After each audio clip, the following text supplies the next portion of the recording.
Hello students, good morning. BA first year की भूगोल की क्लास में स्वागत है आप सभी का। तो इसमें हम पवन के द्वारा बनने वाली स्थलाकृतियां हैं उनका अध्ययन कर रहे हैं। पवन के अपरदन और निक्षेप के द्वारा बनने वाली स्थलाकृतियां, इसमें हम अपरदनात्मक स्थलरूप पढ़ रहे हैं और अपवाह बेसिन या वातगर्त और इंसेल वर्ग, ये दो स्थलाकृतियां हम पिछले वीडियो में पढ़ चुके हैं। अभी हम छत्रक शिला के बारे में जानेंगे। बोर्ड पे डायग्राम छत्रक शिला का बनाया हुआ है।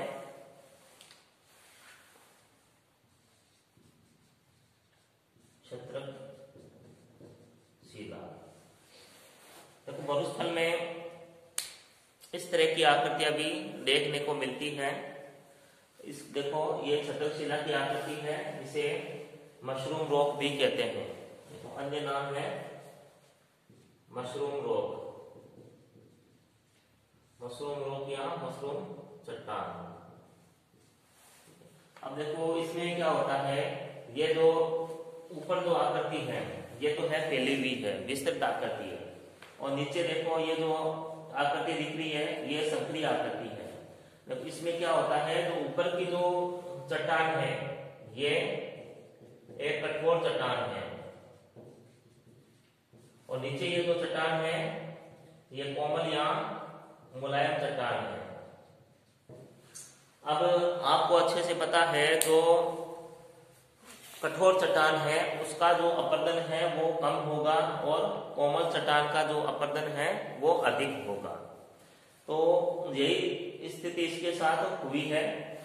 अब जैसे वायु है, देखो अगर कोई आकृति है, ठीक है, देखो अगर वायु इस तरफ से चल रही है तो इस तरफ, तो इस भाग का ही केवल अपरदन होगा, ठीक है, ये ही अपरदित होगी।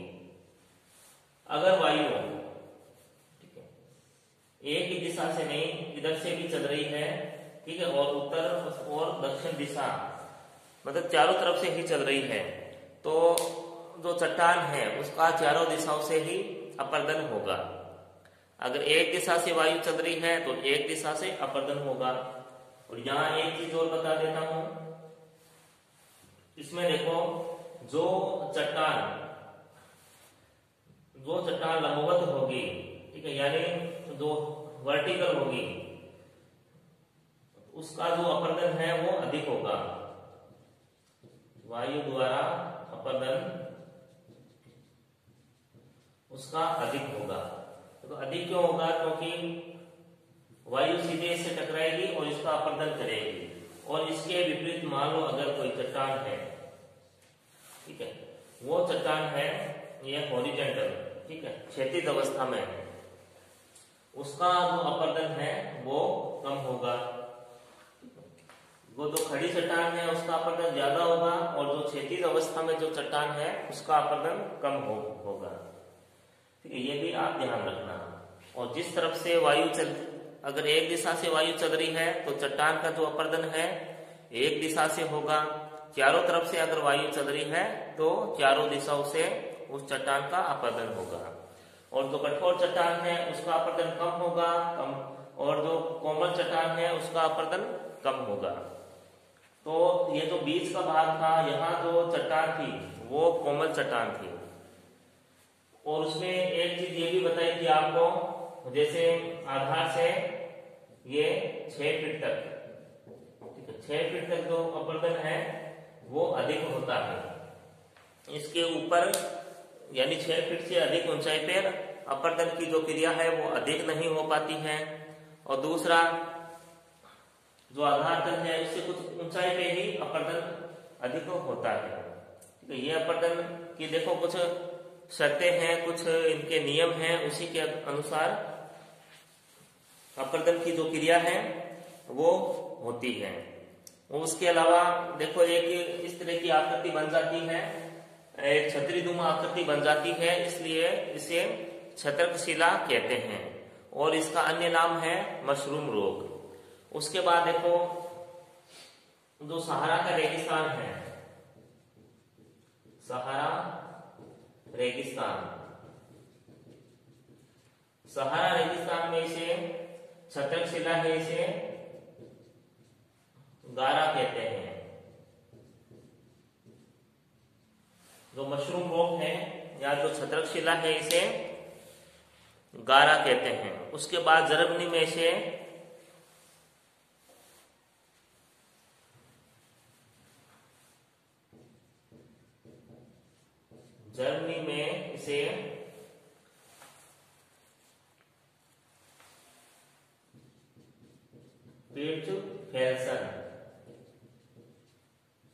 पिर्चफेल्सन कहते हैं। ठीक है, यह अलग अलग क्षेत्रों में इसके अन्य अलग अलग नाम भी है। सहारा में इसे गारा कहते हैं और जर्मनी में इसे पिर्चफेल्सन कहते हैं। उसके बाद देखो इस चट्टान को एक और अन्य नाम है इसका पेटस्टल सेल। पेटस्टल सेल जो मशरूम रॉक है इसे पेटस्टल सेल भी कहते हैं। तो ये छत्रक शिला के विषय में था। देखो छत्रक शिला है, डायग्राम बनाया हुआ है। देखो इस तरह की आकृति है जो हमें मरुस्थलीय क्षेत्रों में दिखाई देती है। अगर चट्टान देखो इसका ऊपर का जो भाग है ये विस्तृत है और नीचे का जो भाग है वो संकरा है, यानी जो बीच का भाग है उसकी जो चट्टानें थी वो कोमल थी और इसके शीर्ष में जो चट्टानें हैं वो कठोर चट्टान है। कोमल चट्टानों का अपर्दन आसानी से हो जाता है मगर कठोर चट्टान है उसका अपर्दन आसानी से नहीं हो पाता है। और जो अपर्दन है वो आधार से 6 फीट तक की ऊंचाई तक ही सबसे अधिक होता है। उसके बाद जो छत्रक शिला है इसे सहारा रेगिस्तान में इसे गारा कहते हैं और जर्मनी में इसे पिर्चफेल्सन कहते हैं और इसका एक और अन्य नाम है पेटस्टल सेल। तो ये थी छत्रक शिला। उसके बाद नेक्स्ट है ये भूस्तंभ। इसका स्क्रीनशॉट ले सकते हो आप। नेक्स्ट शिलाकृति है भूस्तंभ। देखो भूस्तंभ की जो संरचना है इसमें देखो जो सेले होती है जो उसमें देखो जो ऊपर की जो चट्टानें होती है वो कठोर होती है। इन कठोर चट्टानों के नीचे कोमल चट्टानें स्थित होती है, लेकिन वायु के द्वारा देखो ऊपर तो है कठोर चट्टानें और इनके नीचे होती है मुलायम चट्टानें। तो जो कठोर चट्टानें हैं वो जो मुलायम या कोमल चट्टानें हैं उनका संरक्षण करती है, मगर पास की जो चट्टानें हैं ठीक है, लेकिन आसपास की जो चट्टानें हैं वो कोमल होती है। तो उन कोमल चट्टानों का अपर्दन होता है। ठीक है, तो उसके द्वारा भूस्तंभ की आकृति बनती है और इसमें इसके जो ऊपरी जो भाग होते हैं ये समतल होते हैं। तो ये समतल भाग होते हैं इसमें भूस्तंभ में। देखो भूस्तंभ है, भूस्तंभ में कठोर चट्टानों के नीचे कोमल चट्टानें स्थित होती है। जो कठोर चट्टानें हैं ये कोमल चट्टानों का संरक्षण करती है, मगर इनके जो आसपास की जो चट्टानें हैं वो कोमल होती है और उन कोमल चट्टानों का अपर्दन होता है, जिस वजह से इस तरह की एक शिलाकृति का निर्माण होता है। इसके जो ऊपरी सिरे होते हैं वो समतल होते हैं। तो इस तरह की जो आकृति होती है उसे भूस्तंभ कहते हैं। और उसके बाद नेक्स्ट है ज्यूजेन। देखो ज्यूजेन की जो आकृति है इसमें कठोर सेल और कोमल सेल ये समानांतर होते हैं। ये समानांतर होते हैं तो इसमें क्या होगा कि जो कठोर सेल है इनका अपर्दन कम होगा और जो कोमल चट्टाने हैं इनका अपर्दन अधिक होगा। ठीक है, तो इस तरह से एक विचित्र आकृति का निर्माण होता है और ये जैसे दवा के ढक्कन,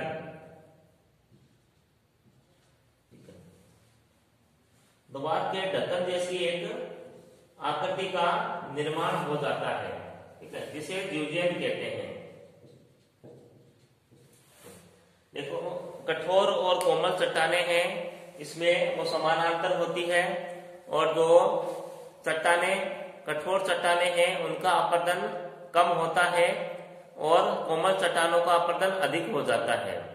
तो ये जो चट्टाने होती है कि इनकी जो संरचना है, एक जो दवात होती है उसके ढक्कन जैसी आकृति का निर्माण होता है इसमें। तो इनकी जो चौड़ाई होती है, देखो चौड़ाई ऊपर से तो कम होती है, इसकी इनकी जो संरचना होती है ऊपर चौड़ाई कम होती है और नीचे जो चौड़ाई है वो अधिक होती है। इस तरह की जो आकृति बनती है वो ड्यूजेन की आकृति होती है और इसमें जैसे रात में चट्टान का फैलना और दिन में चट्टान का सिकुड़ना, तो ये इस तरह की क्रियाएं भी इस ड्यूजेन आकृति है इसमें ये होती है। उसके बाद नेक्स्ट जो संरचना है वो है यार्डान। देखो, ये जो संरचना है यार्डान वाली, ये ड्यूजेन के विपरीत है, एकदम से विपरीत ये संरचनाएं इसमें होती हैं। इसमें तो देखो ये समानांतर थे, मगर इसमें ये लंबवत होती है संरचना। ठीक है, एक दूसरे के विपरीत ये संरचना होती है और इसमें भी वही जैसे कोमल चट्टान है और जो कठोर चट्टान है वो इसमें होती है और जो कठोर चट्टाने हैं उनका तो अपर्दन शीघ्रता से हो जाता है, मगर जो कोमल चट्टान है उनका तो अपर्दन शीघ्रता से हो जाता है, मगर जो कठोर चट्टाने हैं उनका अपर्दन शीघ्रता से नहीं हो पाता है।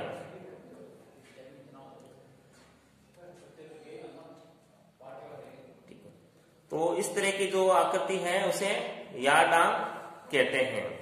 नेक्स्ट है आकृति ड्राई कांटर। नेक्स्ट है इसकी आकृति ड्राई कांटर।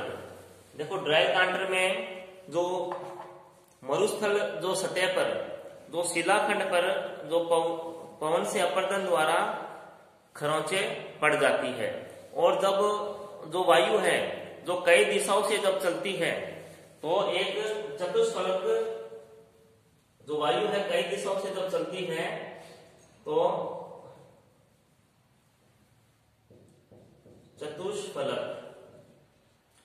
चतुष्फलक की आकृति बनती है। ड्राई कांटर में जो मरुस्थलीय क्षेत्र है उनकी सतह पे जो स्थलखंड है, जो मतलब चट्टाने हैं, वहां जब वायु प्रवाहित होती है चारों दिशाओं से तो एक चतुष्फलक की आकृति इसमें बनती है। 3 फलक वाले बोल्डर को इसमें 3 फलक वाले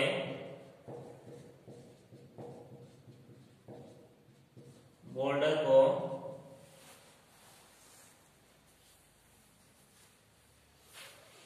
ड्राई कांटर कहते हैं।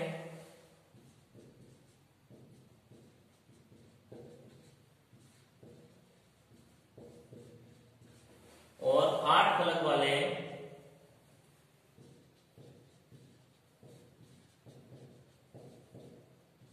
बोल्डर को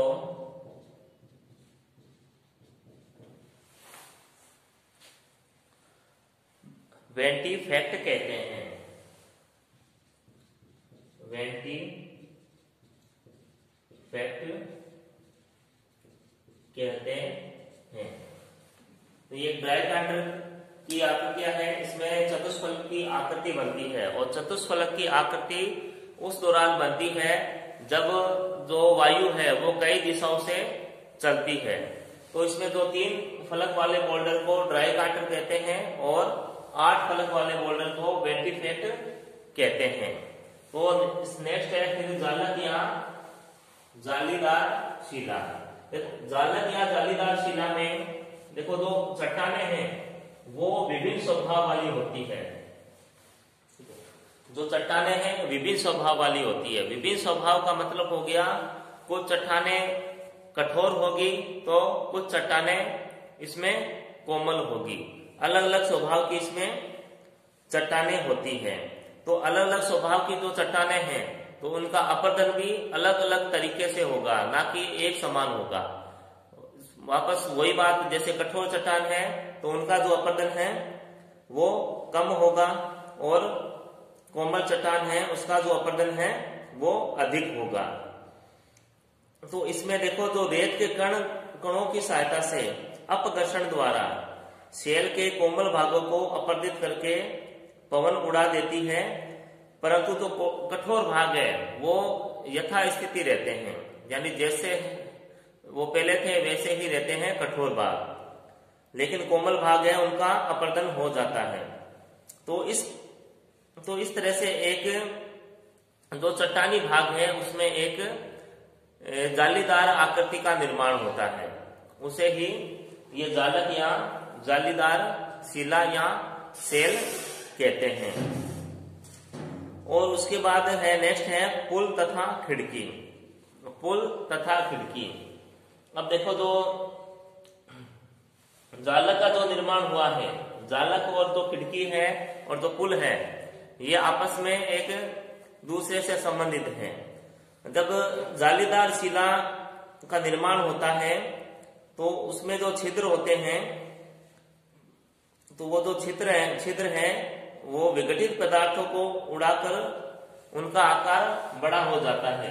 जो जालक या जालीदार शिला है उसमें जो छिद्रक होते हैं तो उनका अपरदन है वो लगातार होता रहता है और उनका जो सेल होती है, जो चट्टान होती है, तो उसके आर पार ये हो जाते हैं। तो आर पार जब हो जाते हैं तो उस संरचना को ये खिड़की कहा जाता है। उसके पश्चात खिड़की से होकर अपरदन द्वारा चट्टान का धीरे धीरे नीचे तक कटाव होता है। चट्टान का जो कटाव है वो नीचे तक हो रहा है, मगर चट्टान की जो छत है वो वैसी ही रहती है। ठीक है, तो इससे एक मेहराब की आकृति का निर्माण होता है जिसे पुल कहते हैं। तो इस तरीके से ये देखो 9 अपरदनात्मक शिलाकृतियां हैं जो पवन के द्वारा बनती है। तो इनका बारे में हमने जाना है और बाकी जो बुक्स है आपके पास उनमें डायग्राम भी दे रखे हैं। कुछ के डायग्राम है और कुछ के नहीं है, तो आप बुक से भी इनको पढ़ना, आपको आसानी से समझ में आ जाएगा। अगर फिर भी नहीं आता है समझ में तो आप पूछ सकते हो। तो आज के लिए इतना ही, तब तक घर पे रहें, स्वस्थ रहें, धन्यवाद।